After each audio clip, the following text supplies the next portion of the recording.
Hey Shedsters, thank you for joining me and welcome once again to my little house of loveliness at the bottom of the garden, the Holy Shed. And a big welcome. If you're new to the place, it's great to have you here. Make yourself at home, shuffle about till you're comfy because there's plenty of room here.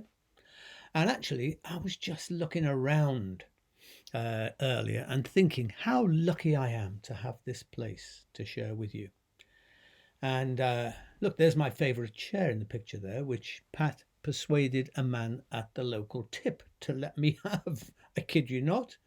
There they were, a pair of little old chairs, just like the ones I've been looking for. But well, you know how it is. They won't let you take furniture and stuff from the tip, will they? So while I was emptying some rubbish into the skip, Pat, cheeky as she certainly is, she went across and asked the man in her nicest way if we could have the chairs. And, with her smile, the rest is history. And the man even offered to come and carry them across to the car for us. How fantastic. And look, I can't get a very good photo of this because of the lights in the shed, but just look at these two, eh? The bad Christian angel and, well, my other bad Christian angel, the two of them leaning on their hands as if it was all set up and posed. Now, I know that some of you come to my Soul Space sessions, which I Zoom once a month in conjunction with friends in Croydon. So if you were there with me on Thursday, forgive this repetition, but earlier in the week, I came across the story of Manisha. And, it bears some repeating, I think. Manisha is a trans woman living in central India where she has taken seven girls and one boy under her wing. She's adopted them, really. Although she struggles to make ends meet, she's determined to provide them all with the loving home that she herself was denied as a child. Here she is, beautiful person. Manisha knew that she was different from a young age and she was cruelly ostracized for it. At school, she was chased away by the children, and at home, her parents locked her indoors so that she wouldn't malign their honour. Can you believe it? And then one day, worse still, when she was just 5 years old, they left her to starve. My mother and father abandoned me at a very young age, she says. I had a tough childhood and I spent many days without food. I vowed to myself that when I grew up, I would take care of other children who didn't have a family. Manisha was taken in by another trans woman, as it goes, and now she extends the same kindness as a mother herself. And thanks to her, children who would otherwise be on the streets have food and shelter, medicine, and a family of their own. Most, as I say, are young girls, but they're all children whose parents were unable or unwilling to care for them, including one whose mother tried to commit infanticide. One of the older children is transgender, like Manisha, and the youngest is a 7-month-old boy who lost both his parents. Her ultimate dream, she says, is to build an orphanage of her own so she can give as many children as possible a safe roof over their heads. Well, I was so moved by this story that I just wanted to support Manisha in any way I could. And there is a keto page on the internet where anyone can support her and the work that she's doing and her dream to move toward an orphanage. And you can find the link to that on my Facebook page. So if you scroll down the early posts, you'll soon find a link to that page. And what a great thing to be able to support. So we're going to have a candle moment now, as we usually do at this point. And I think it would be good to light a candle of gratitude for all the kindness that there still is in this world, the kindness of Manisha. and the children that she's looking after, but all the other little kindnesses that are perpetually being enacted in the world. There's a lot of bad things happening, that's for sure. But we need to remind ourselves there's good things happening too. So let's light a candle for all the good things that are going on in the world, and ask ourselves in what way we might be a little more kind too.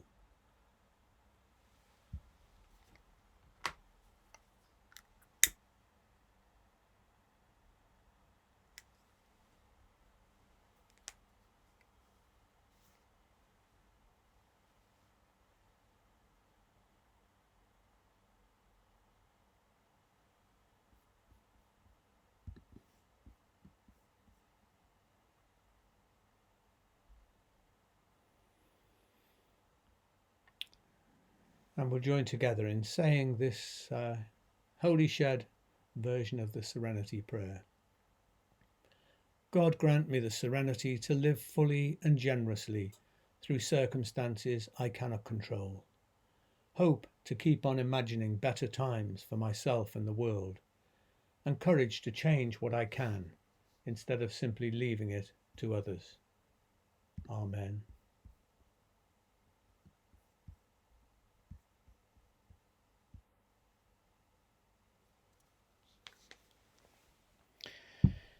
Now, the previous two sheds have been linked to Interfaith Week, haven't they?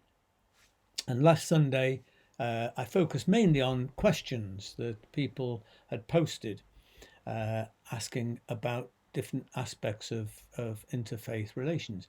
But there were a couple of questions I decided to push forward to this week because I wanted to do them justice. I didn't just want to squeeze them in. So Monty said that he'd like to hear some thoughts on pagan pathways, which he says have become an important part of his life and experience. And Neil asked for something about Celtic traditions. So seeing these two things as being quite intertwined, I'm going to consider them together under the title of this evening, which I've called Christian Heart, Pagan Soul. First, a couple of personal stories. In 1984, I read a book called Seeing Green by Jonathan Porritt, who was then director of Friends of the Earth. It's a sort of manifesto, really, for a greener world. And I was already aware of the environmental crisis. You know, I'd come across Rachel Carson's Silent Spring book, which she wrote in the early 60s and became the launching pad for the modern environmental movement. And I'd read some, theological reflections that were beginning to emerge. But it was this book, Seeing Green, that really sparked my imagination and pressed me on a journey to explore what this meant for my faith. And I arranged to meet Jonathan Porritt at the headquarters of Friends of the Earth, had a great conversation with him, and invited him to speak at an event called Festival, which was a large charismatic jamboree, really, which I co-founded and co-led with fellow house church leaders who I was working with at that time, people like Gerald Coates and John Noble, you may have heard of. Before Jonathan arrived at the conference, I made sure that I warned the people, 6,000 or 7,000 delegates who were there. I warned them, as I say, 3 times that Jonathan wasn't coming as a Christian speaker, but he was someone with a very important message that we all needed to hear. And he didn't he didn't fail. I mean, he spoke brilliantly and very gracious. He's a gracious man. And he tried to build a bridge to us by talking about green spirituality. Well, I knew that when he mentioned stuff like Mother Earth, that there may be trouble ahead. And I wasn't wrong, Apparently, a whole group of 50 people got up and left the hall in protest. I didn't see them from the stage where I was sitting, but I was told that was what happened. And afterwards, I was surrounded by a whole crowd of people telling me things like that I brought the devil into God's living room, Someone said the devils were laughing in hell tonight. And I said, yeah, I agree, but I would disagree as to what they were laughing at. Fortunately, Jonathan got none of this. He only met the people there who liked what he was saying. And there were some people who liked what he was saying, which was great. Whereas me, I received more hate mail about doing that than anything else I have ever done, which is saying something. Someone later wrote a book actually about the New Age movement, the evils of the New Age movement, and credited me with introducing the New Age and paganism into the house churches. I should be so lucky. Well, what this experience did, in fact, was to press me to explore more deeply theological perspectives on the destructive impact, really, of humans on creation. And in fact, some years later, I wrote a master's degree dissertation on the hermeneutics of ecological theology, which all sprung from originally reading Jonathan's book. But crucially, it also led me to pursue a creation-centered spirituality. And both of these things led me, toward the end of the 1990s, to becoming the Bishop of London's chaplain for the environment, which is a whole little adventure in itself. And then in the mid-1990s, a man turned up at Holy Joe's, the group that I used to lead in a pub in South London. A man came along who said that he was a pagan, and he belonged to a pagan group called Philosophorum, which, like Holy Joe's, met in a South London pub in Greenwich, I think. Andrew remained part of Holy Joe's for 2 or 3 years, and one day he suggested that Holy Joe's and Philosophorum should meet up together. And I'm sure there was nervousness on the part of both groups about doing this, but we plunged in. We went to their pub for the first meeting. We had an away game to begin with. But all in all, we had 3 very enjoyable and constructive interfaith gatherings where we shared our experiences and beliefs and had chance to listen to each other. Quite a few of the pagans spoke of their disenchantment with Christianity, talked about growing up in churches and how they became disenchanted and left, and the attraction that they found in paganism. In fact, the first meeting was brilliantly set up by Andrew. He asked me if I would speak for 8 minutes about what I don't like about Christianity. How to fit it in. And then he spoke for 8 minutes about what he didn't like about paganism. That is a brilliant way to set up an interfaith conversation, or actually any sort of conversation between groups of people who don't necessarily see eye to eye, because you've immediately, deflated the kind of ego-driven we're right and you're wrong. And I realized from those conversations that we had with Philosophorum that pagans essentially were nature lovers, really, or nature mystics, you might say. And years later, at St. Luke's, when I was the vicar there in, 2000 and something, 7 or whatever, I invited Mark, a Druid, to come to St. Luke's and engage in a public interfaith conversation with me on Halloween, which seemed to be a great night to do it on. And among other things, he said that while pagans don't have any fixed beliefs, most of them would agree on 3 things, which he announced as: 1, the sacredness of the earth and the fact that we meet with divinity, we meet the divine in nature. Secondly, that most would believe in the divine feminine, that their concept of God or gods was very tilted in a feminine direction. And thirdly, the sacredness of sex and sexuality, which brought a very big smile to the faces of people at St. Luke's. And in fact, apart from really, really liking Mark, a lot of people were saying afterwards that perhaps they were really pagan Christians because they had no problem with those sort of principles that he had enunciated. Now, it's interesting. I mean, one of the things that I said in that conversation was that most Christians, I think, really struggle to acknowledge properly and generously the debt that Christianity owes to Judaism, which is massive, of course. But I think even fewer Christians concede the debt that Christianity owes to paganism.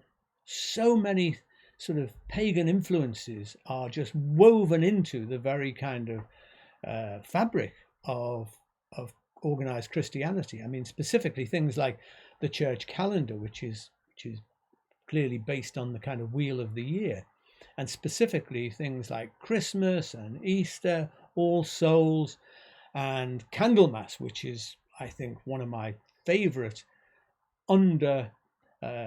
explored Christian feast in February.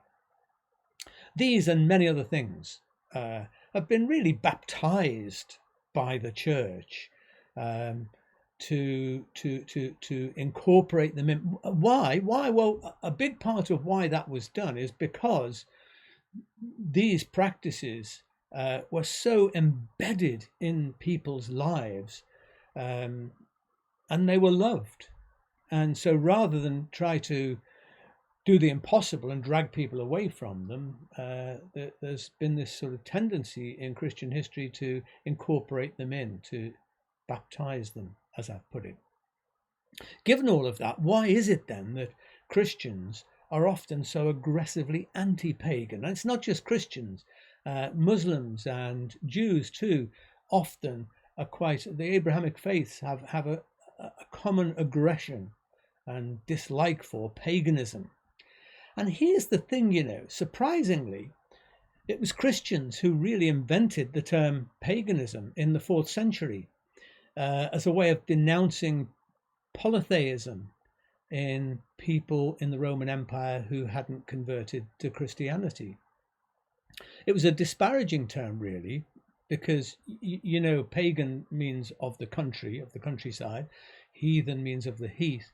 And by that point in time, an awful lot of Christian churches were now in cities and towns.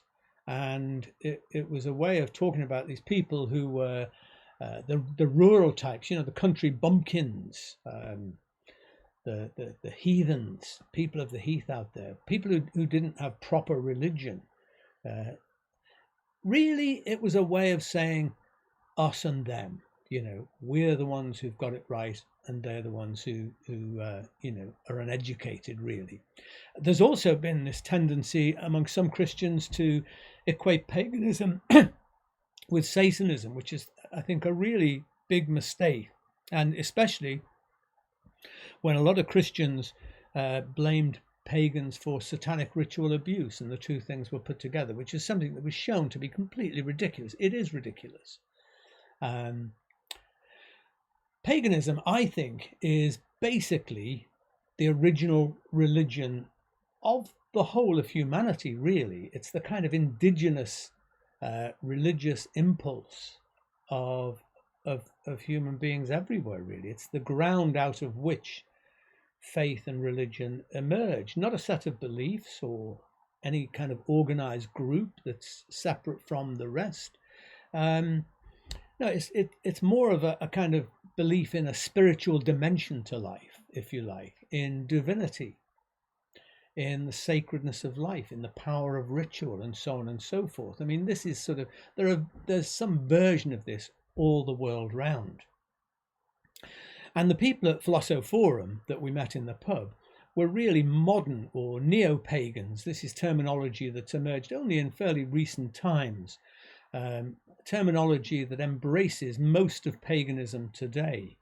I mean, that particular group, representative of many pagans today, comprised of people who didn't only identify with and plug into sort of certain ancient beliefs and practices, but they were thoroughly modern people who were fully in sync with the modern world, with science and technology and so on. I mean, a lot of those people in that pub that night worked in the city, for instance.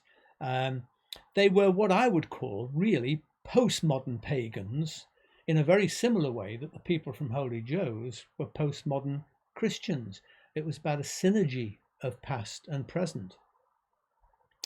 And I think it's vital that interfaith dialogue acknowledges and never shies away from, never tries to duck from differences that exist between us when we meet together.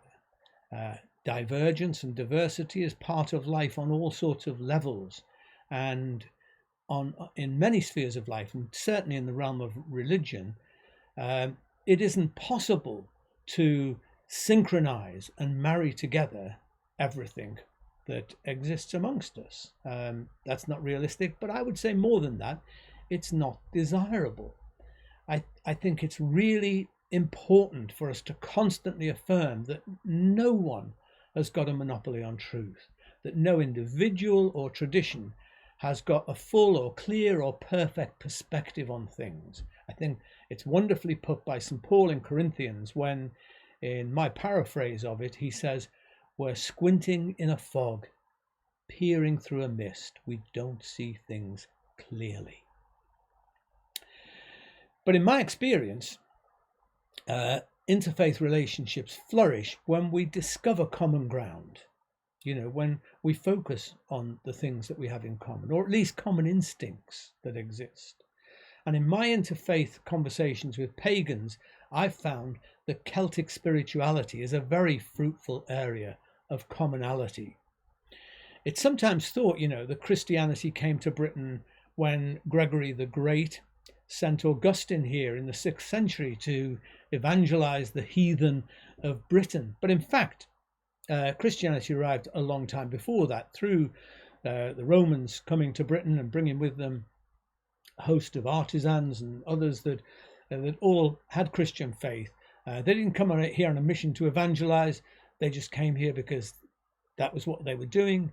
And Christianity began to sort of seep out. But it was really a kind of a fertile blend of faith in Jesus with what I would call the indigenous pagan soul. It's been said that the Celts accepted Christianity when Christianity accepted Celts, or when specifically accepted their culture. So continuity of pagan practices through Celtic Christian traditions ensured that old Celtic culture didn't die out with the advent of Christianity. There's that famous quote, isn't there, of St. Columba of Iona, who proclaimed that Christ was his druid, and pagan art and beliefs intertwined with Christian ones formed Christianity in this country prior to its coming under the authority of the Holy Catholic Church. The wonderful John O'Donoghue, here he is, bless him, for whom I led 2 memorial services after he prematurely died in the early noughties. I led a memorial for him at Greenbelt Festival, and also one at St. Luke's, which was attended by a representative of Prince Charles, who was a very big fan of John O'Donoghue. John came from the west of Ireland. He was a Catholic priest for a number of years, but never really quite fitted him. So he turned really to become this wonderful, wise, poetic theologian, really. But he was someone who modelled a beautiful mystical blend of Irish folk wisdom with this robust Christian faith. He's been described by someone as a poetic priest with the soul of a pagan. I like that. A poetic priest with the soul of a pagan. And this is wonderfully expressed in his huge best-selling book, Anam Cara, Spiritual Wisdom from the Celtic World. Anam Cara means soul friend. And it's a great book which epitomizes the marriage of a Christian heart with the pagan soul, a very non-dualistic form of spirituality. And you can see him there with looking very, very happy with Christine. Part of what he left the Catholic priesthood for was to find the love of his life, and he found Christine at Greenbelt, where he was a speaker, and they fell headlong in love. That's just at the time, the picture's the time when they met. And sadly, a few months later, when they were making lots and lots of plans for the future, they visited Christine's family, who were Germans at their holiday home in France, and Christine woke up one morning to find that John had gone. He had an aneurysm and was taken, which is terrible, terrible for her. I think she felt she'd met Gandalf and fallen in love with him, and he with her, and then suddenly he was taken. Anyway, so here's the question. Where are the common instincts between Christianity and paganism, which I would reckon are largely lost in a lot of mainstream Christianity? To me, the heart and soul of paganism is this kind of sense of non-dualistic oneness with the earth and the discovery of wisdom and divinity in the depths of creation. It's the sense of belonging to the world, to the earth, in a way that an awful lot of Christians have been led away from, really, into this sense of belonging to heaven, to somewhere else over there, out there. I think that paganism points us back to a sense of belonging, of identification with this world. Now, it has to be said, the pagan is essentially a form of pantheism, meaning that divinity is inseparable from nature. And I need to say, I'm not a pantheist. I don't believe that God and nature are essentially one and the same. Instead, I would say that I'm a panentheist. They put the little word "en" in the middle of pan and theist, and "en" means in. And I believe that God is in everything, and everything is in God.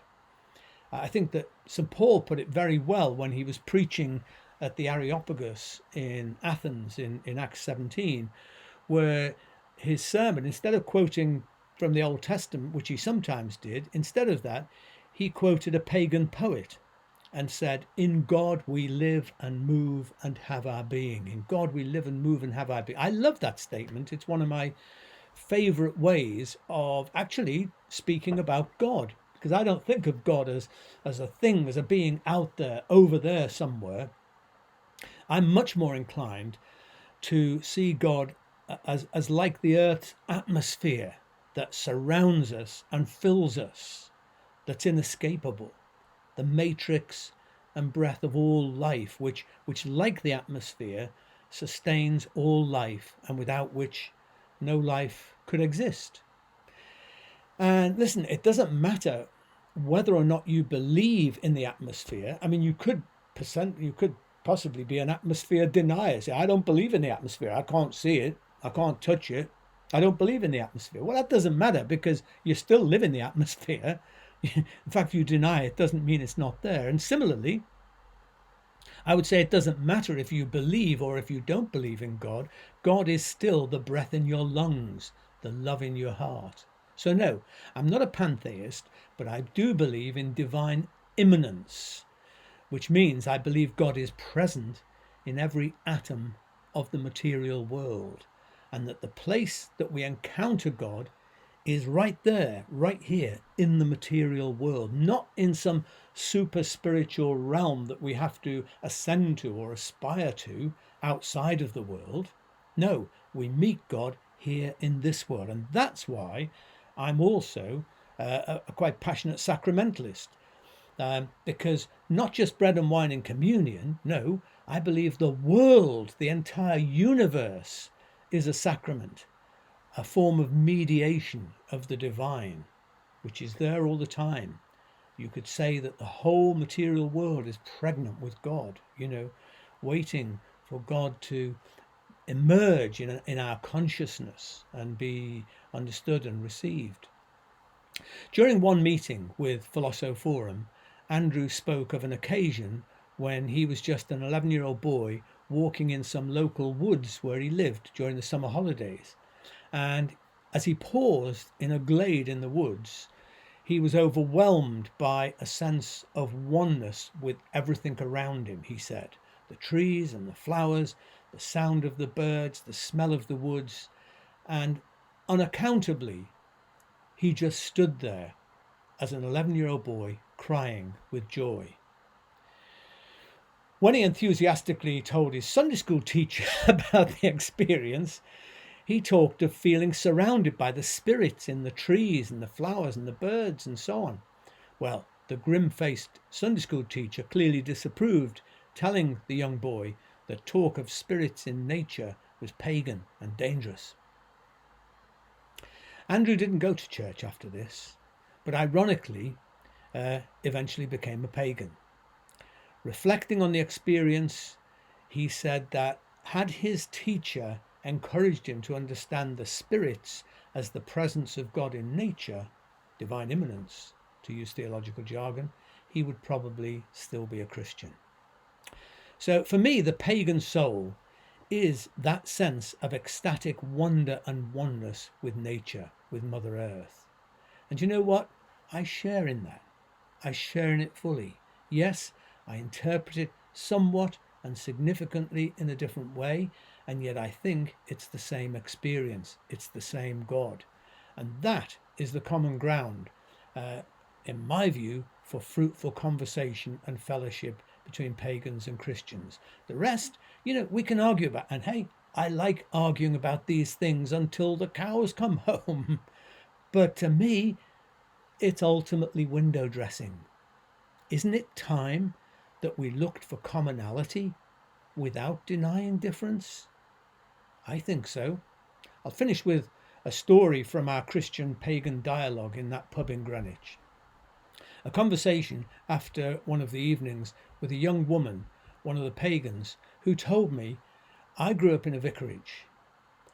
I came to hate my dad and his wretched, mean-spirited religion.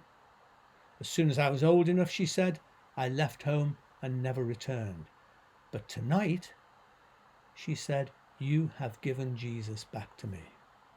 A Christianity that I can believe in, which is kind and generous and makes me feel loved instead of judged and rejected. Thank you. Wow. Still Philip after all the years. This week I stumbled on a piece by Bishop Jack Spong in response to a question about interfaith relationships, and this is what he wrote. He said, I do not believe that I contribute to the interfaith dialogue by seeking to master a faith tradition other than my own. Okay? While I certainly do not think that God is a Christian, I believe the ultimate pathway to religious unity comes through my willingness to go so deeply into Christianity that I escape its limitations. Only then, he says, can I bring to the interfaith table the pearl of great price that I believe Christianity has to offer. I hope that all religious people of all traditions will be equally dedicated to discovering the essence of holiness that their faith tradition possesses, so that they can share with me the essence, the pearl of great price that they have received from their life in Judaism, Islam, Buddhism and Hinduism, to which I, Dave, would add paganism. My goal, Jack says, is to enrich the world with the essence of Christianity, even as I am being enriched by the essence of other traditions. I think that's great, don't you? And I think it's a good way to pull together what we've looked at over these 3 weeks. Because you see, friends, in the end, interfaith conversation is not about trying to reconcile our differences, because difference is desirable. Who knows? They may prove to be right and me wrong, and I'll be glad that I kept them in my life. Interfaith conversation is absolutely not about I'm right, you're wrong, you need to convert to my way of thinking. No. It's about recognizing a common humanity, looking for God in the other, holding our own faith preciously, without shame or apology, while at the same time respecting the faith or the outlook of the other, whether religious or non-religious. Because you know what? My favorite bit of the whole Bible is in 1 John, and it says this: God is love, and those who live in love live in God, and God lives in them.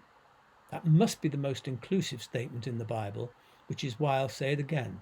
God is love, and those who live in love live in God, and God lives in them. Okay, well, we're going to say a couple of prayers, and in a few moments' time, we will toast all of this beauty and diversity and loveliness, which is the world, this life that God has given us. So if you want to have some drink at hand in a moment, that will be great. So if you want to join in with me, you can. Thank you, loving God, for the wonder of this world, for the sheer joy in being part of it. Thank you for bodies fashioned from dirt, which shall to dirt return. Thank you for passionate desires that bring excitement and pleasure, for senses to smell and hear and taste. Thank you for friends to weep and laugh with, for food that sustains and drink to make merry. Thank you for this magnificent earth, which is our home. Amen.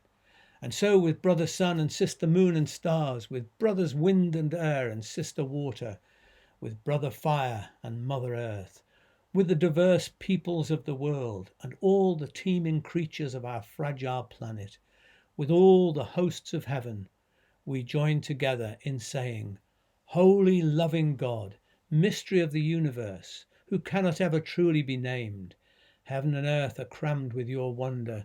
Save us, we pray, from small minds and mean spirits, and fill us instead with passion for kindness and justice. Amen.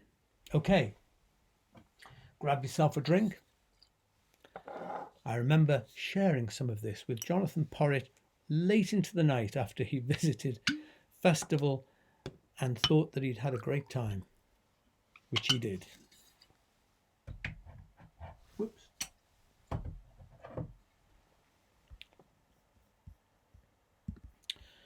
So, my dear friends, let us toast the glorious gift of life in all its beauty and diversity. Let us toast new beginnings. Let's toast a future of love and justice and health for ourselves and our magnificent planet. So please raise your glasses and say after me, to life, l'chaim.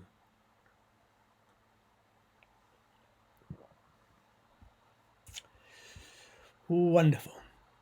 Okay, a couple of little bits and then I'm going to leave you with a wonderful little bit of film tonight. You can look forward to that. I mentioned last week about Greenbelt, of which I confess I am a trustee nowadays, who are having a couple of lovely online Christmas events linked to Palestine, where Jesus originated. The one which is all about food, cooking live with a lovely Palestinian cook.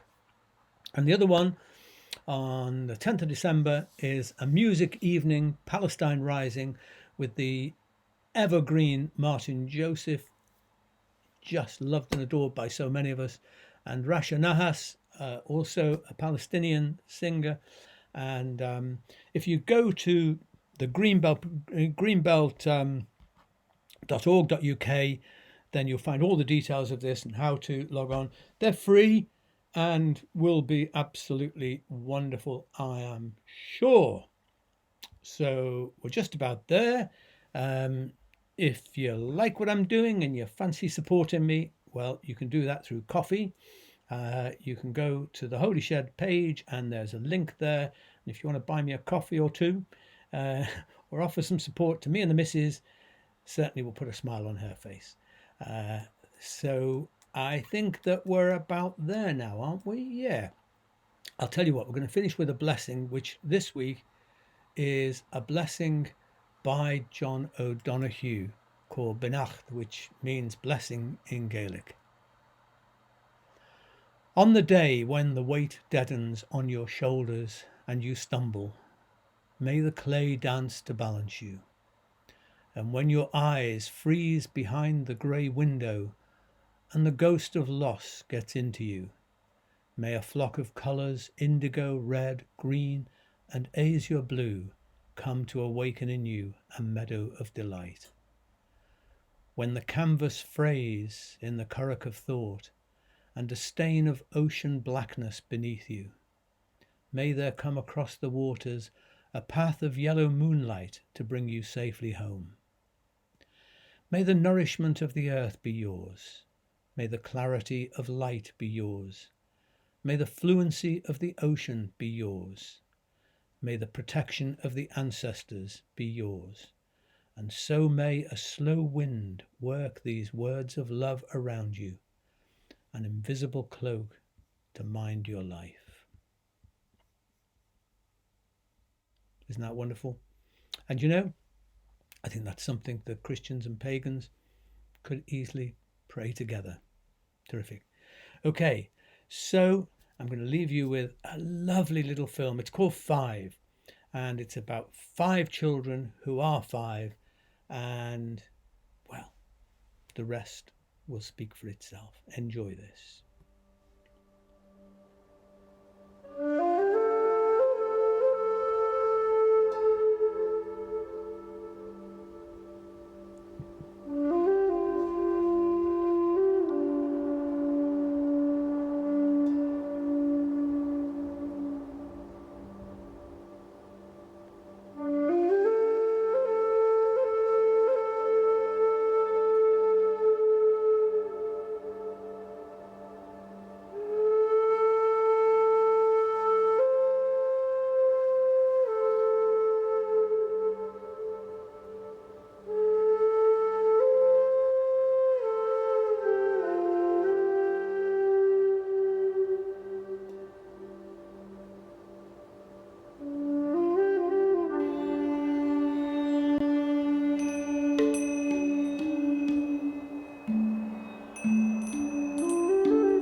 See? Didn't I tell you? Isn't that freaking amazing? And a little child shall lead them.